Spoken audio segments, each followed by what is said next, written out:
What's exciting about a podcast or any conversation, especially with someone who's different and new to you, is that there's so much to learn, particularly because you don't know about it and haven't cared about it, quite honestly, before now. Most hosts never achieve the results they hoped for. They're falling short on listenership and monetization, meaning their message isn't being heard and their show ends up costing them money.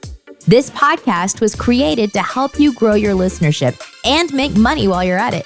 Get ready to take notes. Here's your host, Adam Adams. Welcome back to the podcast on podcasting. It's your host, Adam A. Adams, and I'm stoked because we have someone super famous on the podcast today.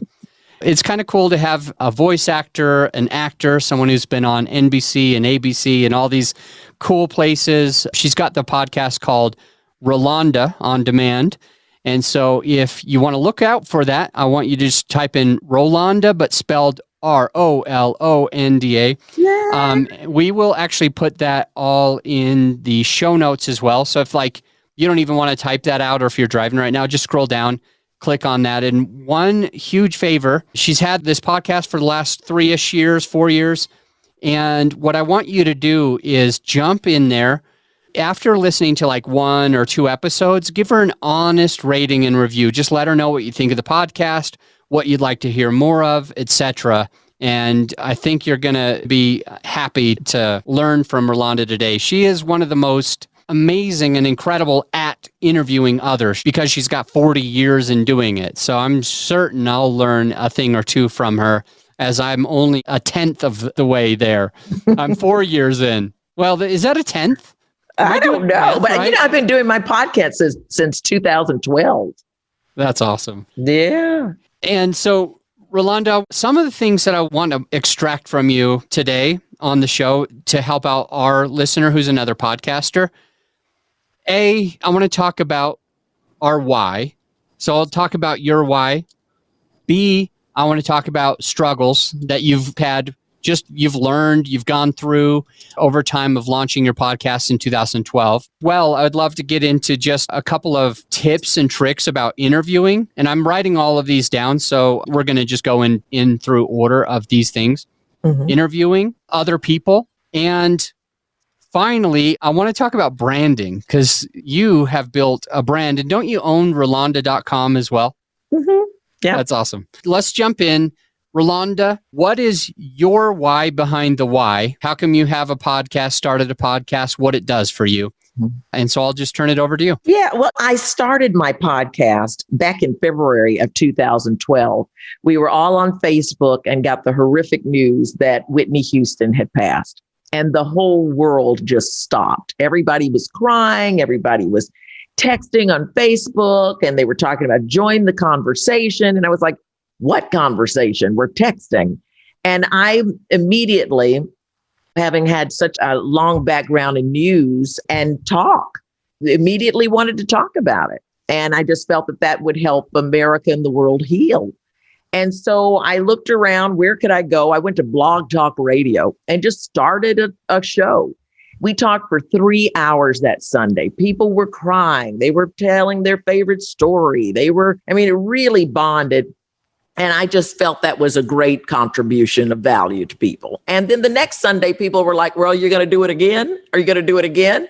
So what turned out as just a momentary thing turned into every 3 hours on Sunday. And I cannot believe to this day that I was doing this, talking for 3 hours straight about anything on this show that I called Sundays with Rolonda.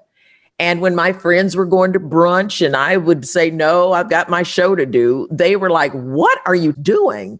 Well, here all these years later, my podcast has been on CBS. When CBS launched their first podcast Play.it platform, they've since gone in different directions on that. But also the Mocha Podcast Network I'm working with now. I've also worked with C-Suite Business Network. So Sundays with Rolonda turned into Rolonda On Demand because it's every day, but also because my whole thing has been reinvention. I've done so many different things in my life. I'm an author of a book called Destiny Lingers, which is about to come out in audio, by the way, y'all. So get it now. I'm a talk show host. I had a talk show back in the 90s called Rolonda. I'm a radio and television personality. I'm a voice actor. You hear me from Divorce Court to Google to Professor Wiseman on Curious George, Legos, Madagascar, a lot of different voice work. And people call me the reinventionist. And so a lot of my podcast is just not only things I'm curious about, but also talking with people about their reinvention journey or highlighting people of such. Even pulling some of my old shows from the vault, like when I spoke with Aretha Franklin, I ran her on her birthday, where she cooked with me on my show, and I got to sing with her and her background. But she's also talked about going from being a high school dropout to becoming the queen of soul. I mean, how people make their journey through life to become who they are and do the things that they do. Their why is what drives me a lot. Mm-hmm. And I have a lot of fun people on that podcast. Jane Fonda talking about how she likes to kiss. I mean, I've got Jack Canfield talking about branding, if you're interested in branding. Prison reform, I'm talking with Judge Greg Mathis. Judge Lynn Toller from Divorce Court talks about how her show saved her marriage. So I've got a lot of fun things, sexual Tai Chi. I've got Southern cooking. I mean, it's everything. But it's always encouraging you to try something new, not be afraid to fail, and to celebrate your wins as you are pivoting in life, because life promises you change. And the story you'll tell at the end of the day is how you dealt with all of it. Speaking of how you dealt with all of it, I want to find out, because that's your why and that's what you're working on.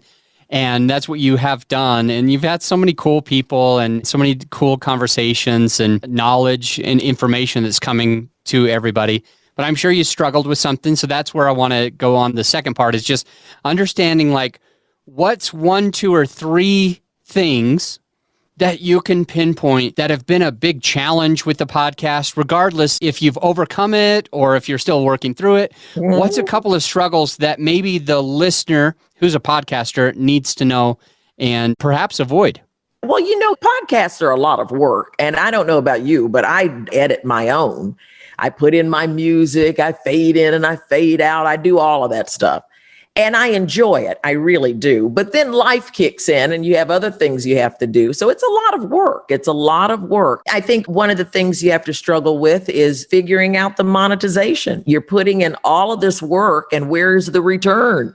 We're all looking for ways to monetize. And that, I've been in it a while. That's been a long, slow battle unless you come in from another major radio station and you do a podcast on the side and you bring that humongous audience. But few of us have 20,000 downloads a show and those types of numbers to really drive advertisement. And you can advertise other things in your life, your books, your classes. I have a voice acting masterclass. I have a reinvention retreat. I have other things that I do that I'd like to lead people to. But for the most part, that podcast is going to be challenging to make money. It's also challenging to deal with pod fade.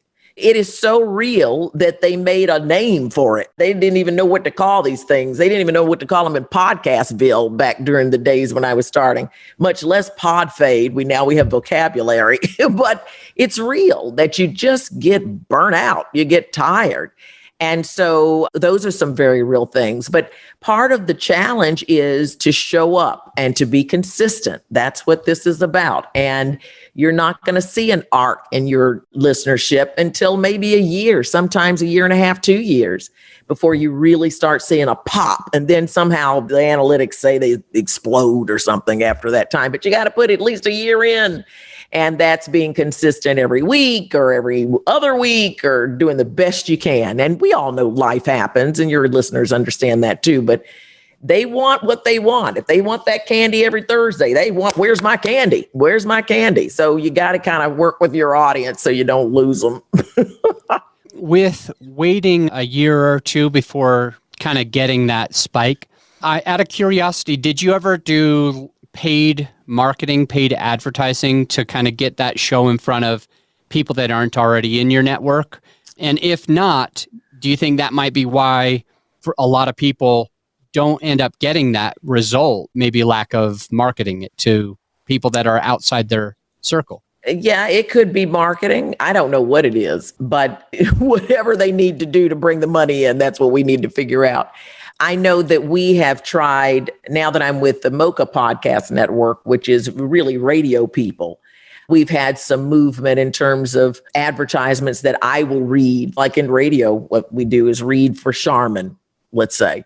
Read an ad for Charmin, or we did a partnership with a group that was talking about mental health.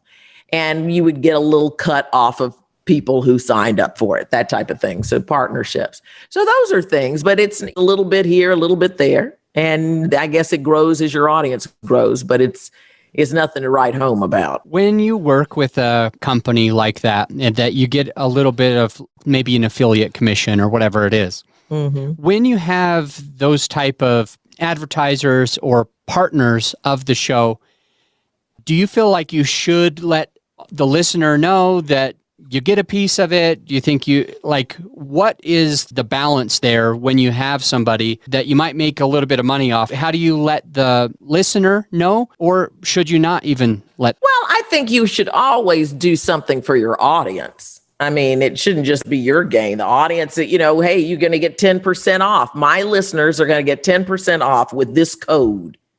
So they get something, I get something, the company gets something. Yeah, that's good. I love that. Yeah, always work to do something for your listener. I mean, even if the company gives them a free t-shirt, something. People love free stuff and they love discounts.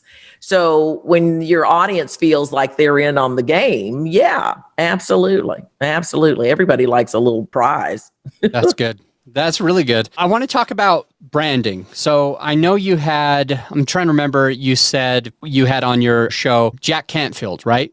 Mm-hmm. And you yourself, you got Rolonda.com. There's a lot that you've done. When I was on Clubhouse quite a while ago, I saw you sneak into the room and then everybody freaks out, right? Everybody's like, oh my gosh, look who's on.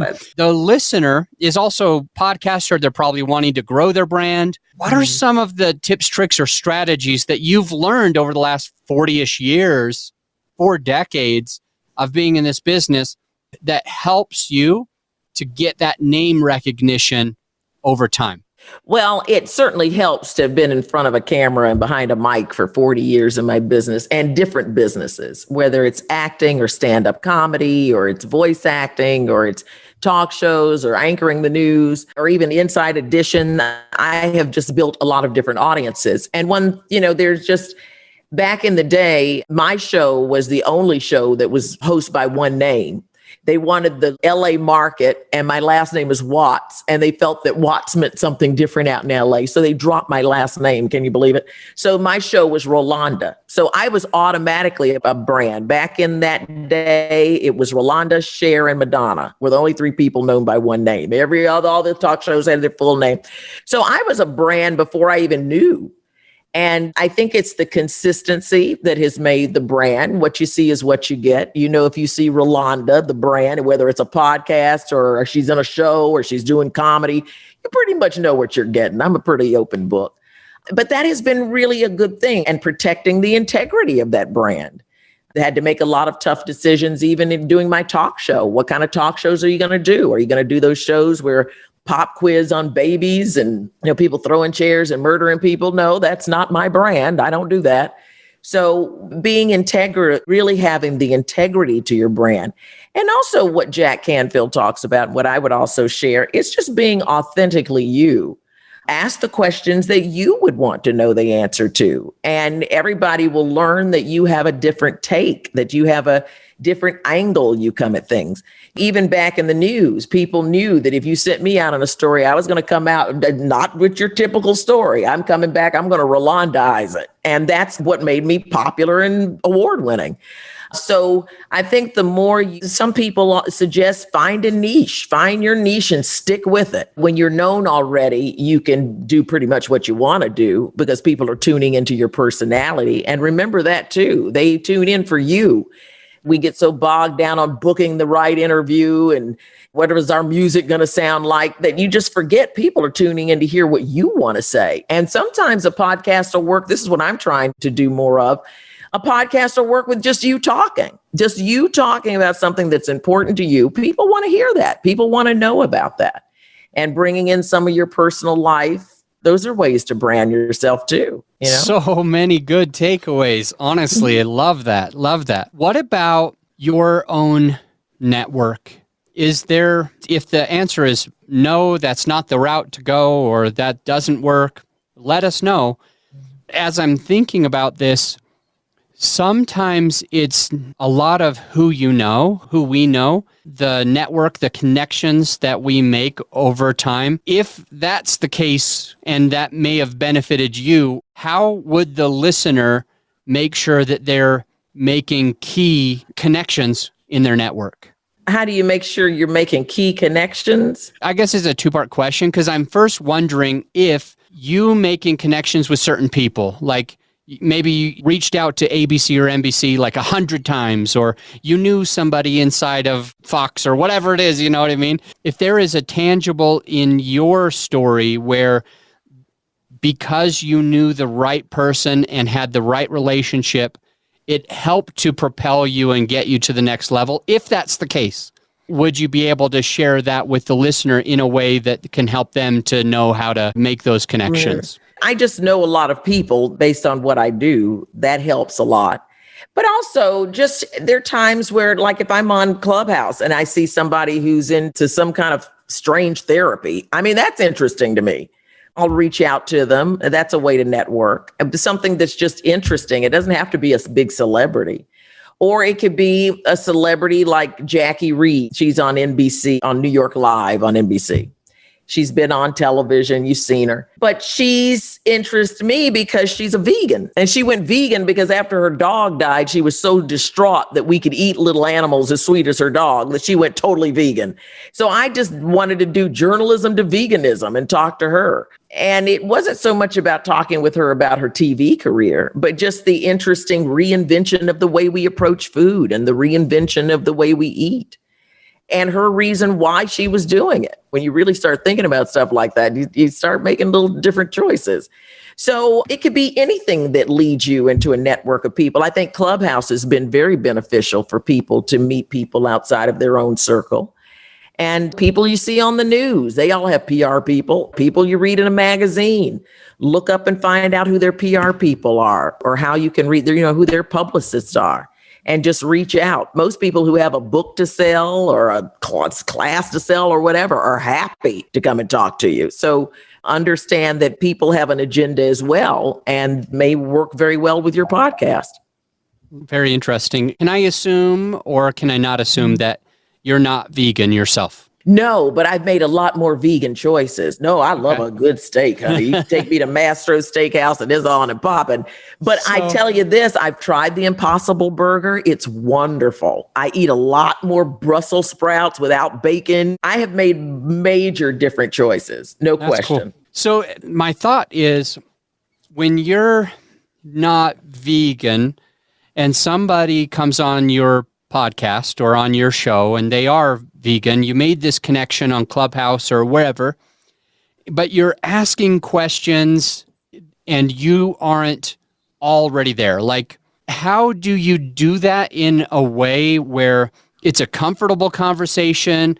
Your guest doesn't feel like you're judging them, or they don't feel like you're offending them because you're not vegan or whatever. Like, what are some tips or tricks to interviewing different people from different walks of life, connecting with people that you might be able to pour into us as newer podcasters wanting to get to that level?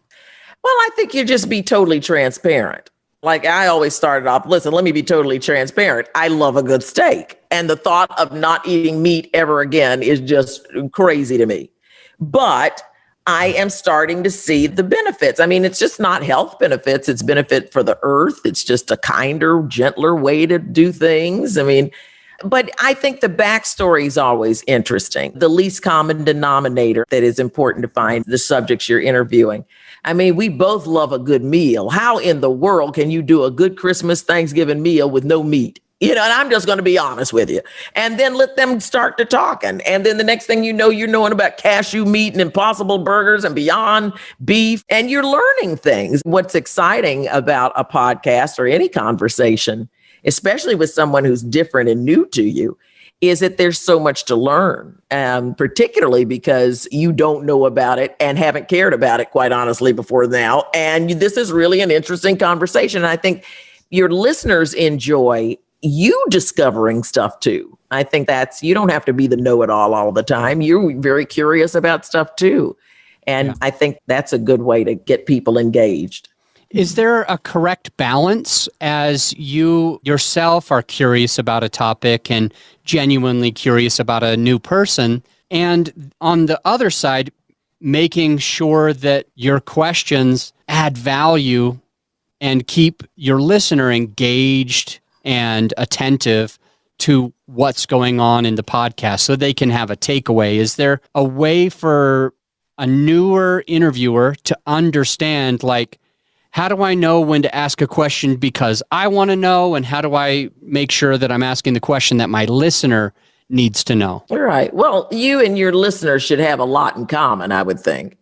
They probably want to know the same thing you know. Half the time I ask a good question and inevitably people say, I was thinking the same thing. I almost threw a shoe at the television, and then thank God you asked what I wanted to ask. I think that's it. Being engaged in the conversation. I think, of course you do your research and you know who you're talking to and you get an idea of a direction that you want to go in. But, just really be engaged in the conversation, and follow-up questions are very important. Just don't ask a question and leave it hanging. That's where the meat is. You follow up. It's like, what color do you like? I like yellow. All right, well, what'd you have for dinner yesterday? I mean, come on, talk about the yellow a little bit. I mean, give me something here. Just don't leave conversations dangling.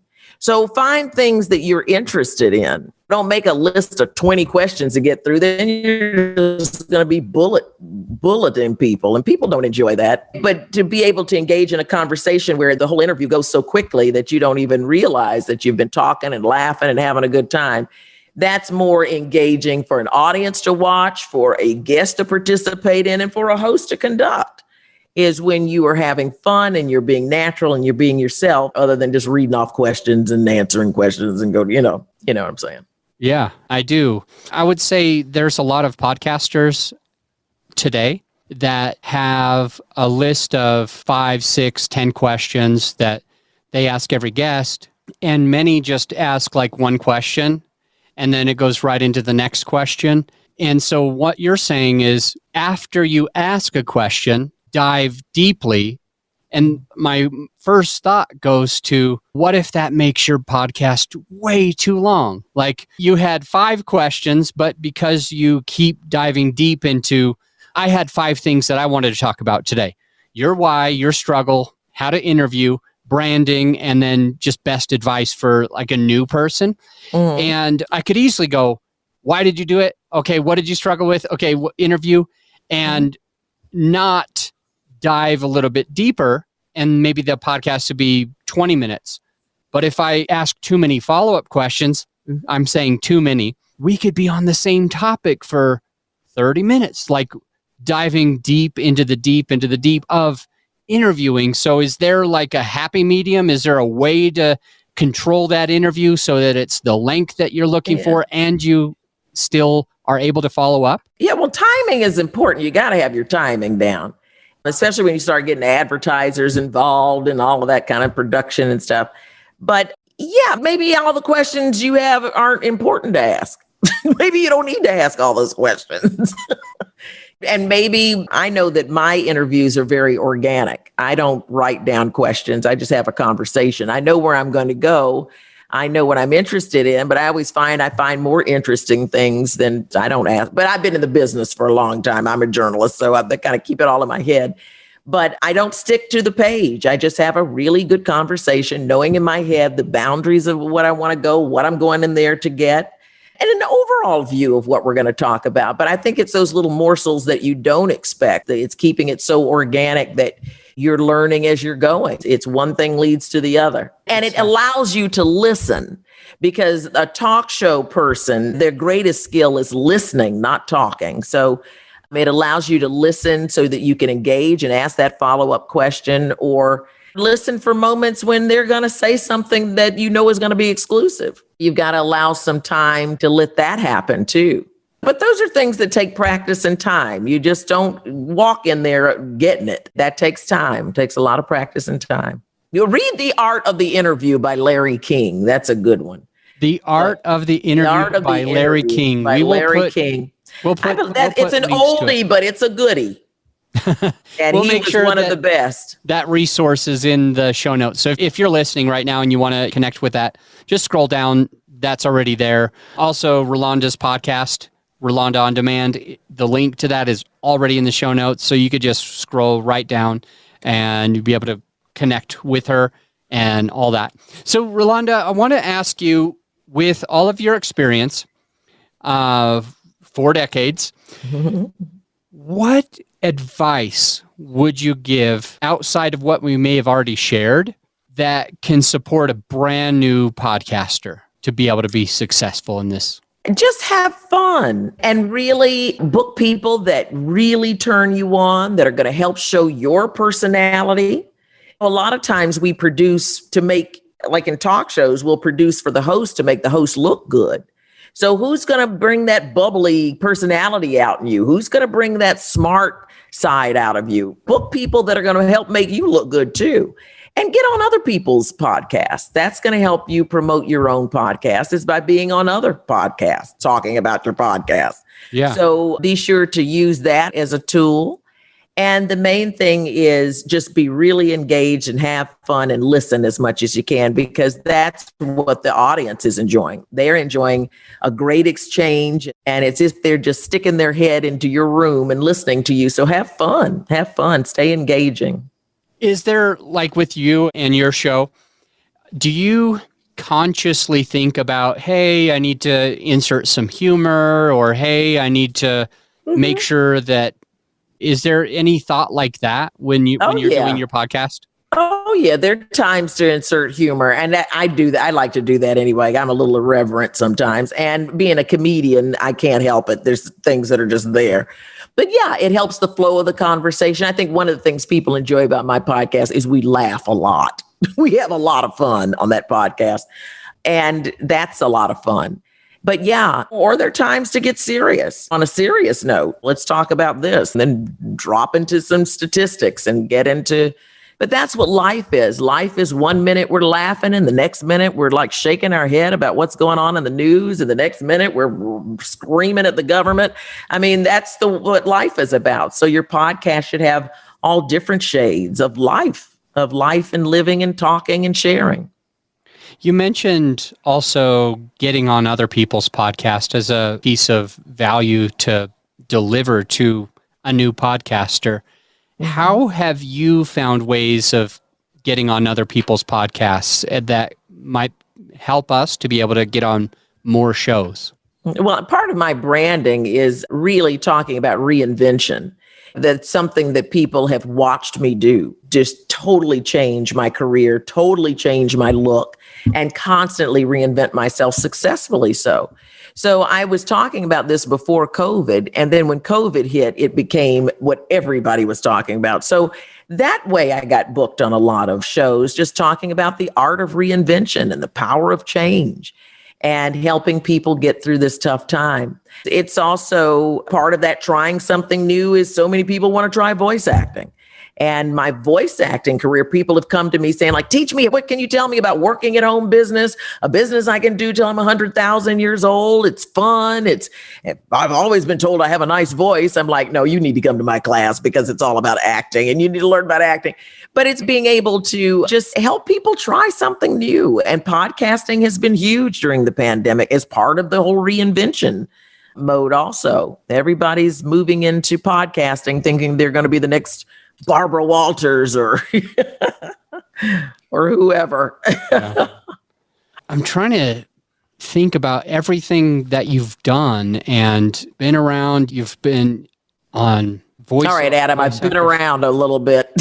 I've been around the block a few times. I didn't mean it like that. Oh, yeah. I didn't mean it like that.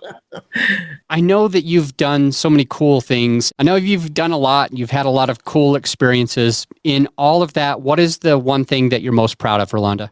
Oh my goodness. I think the integrity that I was able to show all of the people that I interviewed, I would hope. I've just brought some great stories to life, and stories that have not only entertained people, but that help change laws and help wake up people to things that were going on. Back in the 80s, I did the first story on pedophilia, child molestation. And that was back when people didn't want to talk about that during the dinner hour, but we did. And we see where we've come with the awareness after that. Covering stories that weren't easy to cover, women behind bars and parents of kids who murdered people, talking with people to bring out the humanity. And I'm really proud of that I've respected people's stories. I haven't ambushed people with the power of my hours on television, and have brought excellence to each craft that I've chosen, I hope that people will say. But I think storytelling is the one thing that goes all the way through. That's a thread that drives through, whether it's the podcast or a talk show or a stand-up comedy set, or it's all storytelling. And maybe at the end of the day, they'll say, boy, she could tell some good stories. In New York, they used to say, you do good death, because I would cover those murder stories and make people cry and make people really understand who died today, not just 3 bled, but really bringing humanity to stories. And I think that's what I'm known for. I have learned definitely through this podcast interview today, and I hope the listener has some really good takeaways. Yeah, it's fun. Just stick with it. Stick with it. It's trying. It's tough, but it's worth it in the end. And you'll have great content that will outlive you. If you're listening and you've resonated with Rolonda, I would find her podcast, Rolonda On Demand, and you'll find that just by scrolling down as well. You can click the link. And if you're looking for launching a podcast or just growing a podcast that you already have, offloading some of the hard stuff, we can help you. Just go to growyourshow.com and schedule a call with me. Rolonda, thank you so much for spending the time and giving us the value, the stories, and all the tangibles that we got from you today. I really appreciate it. Sounds good. I had fun, Adam. Thank you so much. All right. Talk to you soon. This episode is brought to you by growyourshow.com. Grow Your Show lets you be the star of your show while we handle all the hard stuff. We offer reliable and affordable post-production services that allow you to grow your show organically without all the work. So go ahead and check out the website right now, and feel free to schedule a call with me, and let's take your show to the next level. Again, growyourshow.com. You just press record. We handle the rest.